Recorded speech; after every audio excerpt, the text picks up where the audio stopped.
The Berwyn Mountains incident is very, very interesting because it's often been described as Britain's Roswell, in that there's some people who believe that something crashed into the mountain that night. This is in January 1974. And some people believe that it was a real UFO like at Roswell, that the government removed it and it's been kept secret ever since. What we actually know from these papers now, we can see the original documentation, and what appears to have happened is there was a massive explosion that was heard in the Welsh valleys in North Wales.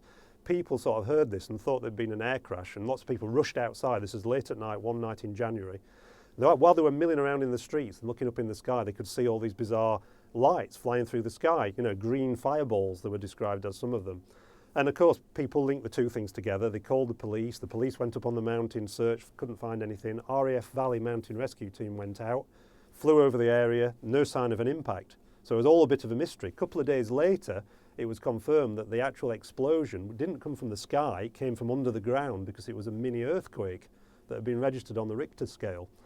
And bizarrely, shortly after this earthquake, there was a meteor shower.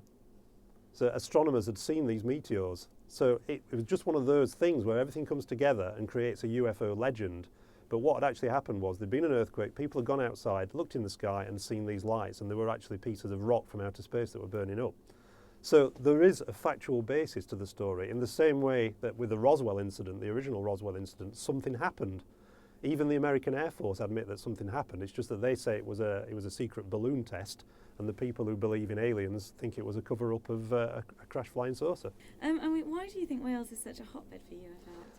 I guess it's because it's got the sort of it's got the sort of Celtic legends, all the stories about dragons and that kind of thing. Wales is absolutely rich with that kind of folklore. And it's also got sort of areas like the Berwyn Mountains that are quite remote. So there's the idea that perhaps something could crash there and it could be successfully covered up. A lot more difficult to do that if it was central London, for instance. So I think it's got that sort of romantic, sort of remote image, which seems to attract these kinds of stories.